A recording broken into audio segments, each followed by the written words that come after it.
une dernière capsule, je vous disais à quel point c'est fondamental de s'affirmer dans nos relations affectives, même si souvent ça nous fait peur.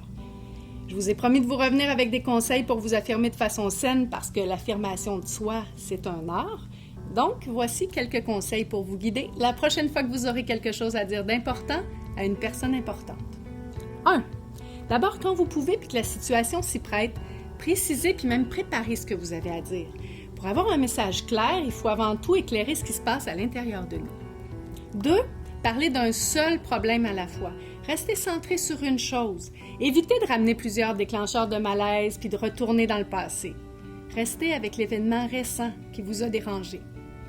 3. Choisissez le bon moment pour parler. Il faut que l'autre soit disposé à vous entendre. Si vous voulez parler d'un sujet important à votre conjoint puis qui est fan de hockey puis que vous choisissez le soir de la finale de la Coupe Stanley à la 3e période du 7e match, c'est fort possible que vous ne soyez pas la bienvenue. Parce que vous n'aurez pas tenu compte de sa disponibilité à lui, à vous écouter puis à vous entendre. 4. Il faut s'exprimer avec fermeté, aplomb, affirmation, mais avec calme et gentillesse. Parler avec fermeté, c'est une question d'attitude intérieure, c'est pas une question de décibels dans la voix.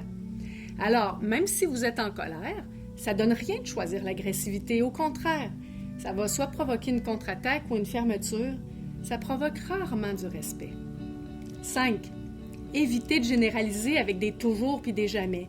T'oublies toujours de sortir les vidanges. Tu me dis jamais que tu m'aimes.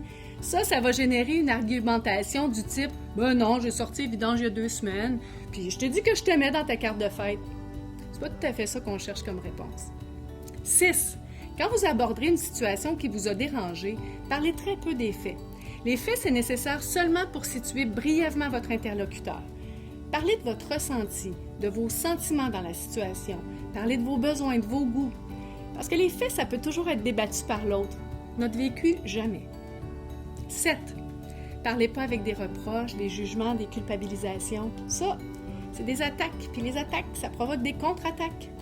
S'affirmer, ça ne veut pas dire qu'on dit à l'autre qui n'est pas correct. Ça ne sert pas non plus à nous imposer, ça sert à nous positionner. L'idée, c'est pas de rendre l'autre responsable de nos malaises, c'est s'exprimer pour chercher comment prendre soin de nos insatisfactions avec l'autre. 8.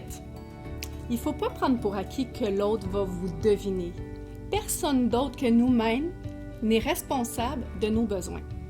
Puis il faut être précis dans l'expression de nos besoins pour guider l'autre. Par exemple, si je lui dis « j'ai besoin d'être respecté », c'est pas précis ça. Si je lui dis « j'aimerais ça, si tu veux m'emprunter quelque chose, la prochaine fois que tu me le demandes avant », ça c'est précis, puis il va savoir quoi faire. 9.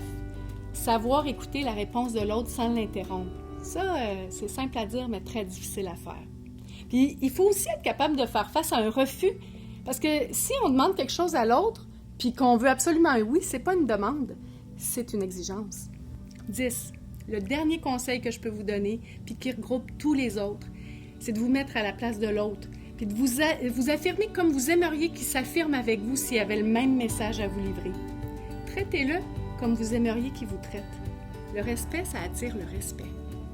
Ah, puis si vous vous dites « Ah, j'aurais tellement le goût de montrer cette capsule-là à mon conjoint, à ma conjointe », je vous dirais avant, réécoutez-la vous-même une 2e fois.